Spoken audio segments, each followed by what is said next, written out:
You know what? I'm surprised. It seems like every single time I ask what you want to learn about, I get the same answer from a pretty big number of people, and it's not the answer I expect. You see, a shocking number of people want to know more about the plant paradox and athletic performance.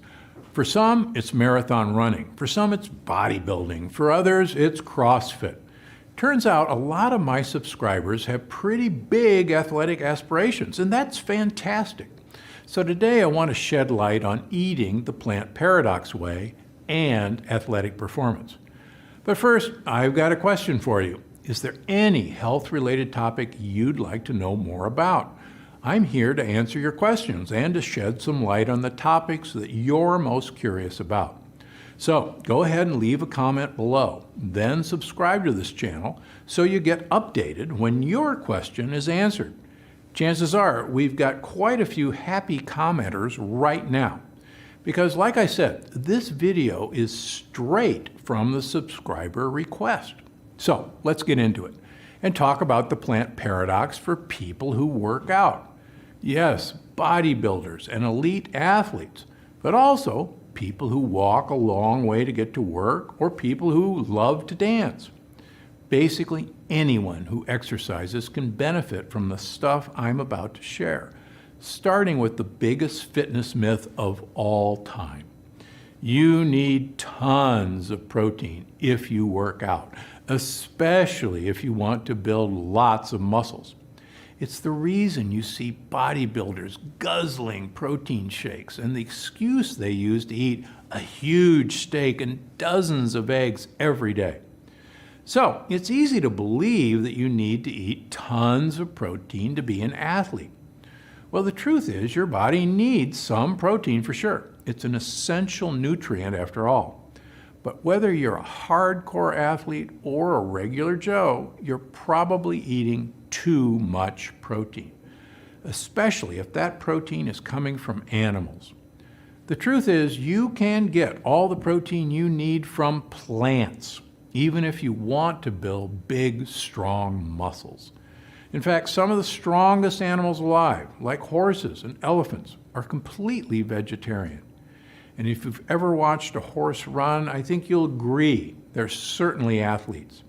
So no matter what your fitness goals look like, you don't need to chow down on a steak to reach them. And you don't need a giant whey protein smoothie or one made with healthier pea, oat, or brown rice protein. The truth is, those are loaded with lectins. No, all you need is a healthy, balanced diet where vegetables come first, and stuff like meat is just a garnish rather than the main event. Sounds a little like the plant paradox plan, right? Well, that's because the plant paradox plan is the perfect diet for athletes because it's a great way to make sure you're eating enough vegetables. And veggies are essential for building strong muscles. So throw out that big tub of basic protein powder and focus on fueling your body with protein-rich plant-based whole foods like avocados, nuts, and greens. If you must drink a protein drink, look for a powder that's the plant paradox compliant, something like hemp, algae, or flax-based proteins. And remember, you really don't need more than 20 grams of animal protein a day. That's about 3 eggs or 3 ounces of grass-fed, grass-finished beef. So that covers protein. What's the story with carbs? Well, if you've ever been around an endurance athlete before a race, you probably know they're all about carb loading. That's eating tons of carbohydrates, typically in the night before the race, to give them plenty of race day energy. And it's true, carbs do give you energy, especially if you're eating the right carbs. But a lot of the athletes I've talked to use carb loading as an excuse to eat lectin-loaded brown rice, wheat bread, or tons of pasta. And sure, those foods may give them energy, but they also cause digestive distress. Not what you want in the middle of a long race, believe me, and you've actually seen it on the race course. So, if you're a serious athlete, what should you do about carbs? Well, most of the time, it's enough to simply eat a healthy, balanced diet with tons of leafy greens, plant-based protein, and plenty of good fats. We'll get to that fat in a minute. But if you're one of those people who relies on a pre-race or pre-competition carb load, or if you're someone who wants to sustain a hard, taxing workout, go ahead and carb load the night before.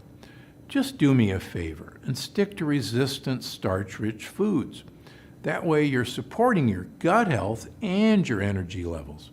And you're less likely to have to worry about mid-race bathroom emergencies if you pick foods like sweet potatoes, millet and sorghum, or cassava-based tortillas and chips. They're out there now. Just make sure to use those starchy carbs to get plenty of olive oil in your mouth.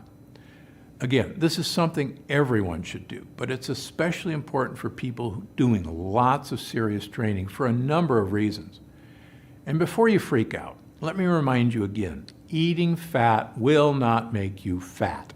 In fact, it could help keep you slim, strong, and active as you age. So it's an essential part of anyone's diet, especially athletes' diets. It helps keep your heart healthy, lubricate your joints, and it's essential for building strong muscle. So whatever you do, don't skip the fat. Now, olive oil is definitely my favorite fat, but it's certainly not the only one you can or should be eating on a daily basis. Not only are avocados and nuts great sources of protein, but they're fantastic sources of body-healthy fats. Same goes for egg yolks. And of course, avocado oil, sesame seed oil, perilla oil, flaxseed, and coconut oil are fantastic for you as well. So go ahead, eat fatty foods. Just eat the right kind of fat. And remember, that olive oil you put on your carbs the night before a race or training session is as important as the carbs themselves. So don't skimp out when fueling up. Oh, and before I go, I need to answer one other question I hear all the time. Dr. Gundry, what should I eat if I want to bulk up? Now, let me be clear. You do not need huge muscles to be healthy. But if the bodybuilder look is part of your goals and you're eating a healthy diet, there is something you can do. And yes, it involves protein. But more than that, it involves a healthy mix of protein and fat. The trick? Well, it involves eating one ingredient once a day, macadamia nuts.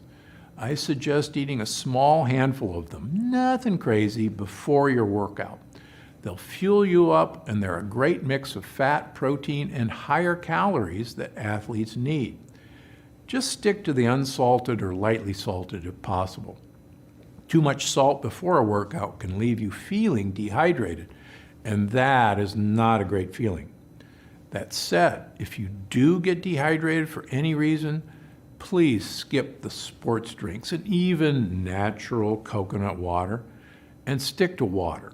That way you're rehydrating your body without loading up on sugars or unnatural additives, which are not great for fitness. Oh, and one other thing I tell all my athletic patients, learn the difference between real pain and minor muscle soreness. It's normal to get a little sore after a workout, but if you're in outright pain, that's a problem and a sure sign that you should stop what you're doing and let your body rest. So listen to your body. Eat a smart balance of fat, resistant starches, and plant-based proteins. Hydrate the right way. Use nuts to add bulk. And have a great workout. Because I'm Dr. Gundry, and I'm always looking out for you and your fitness. Good. I don't know.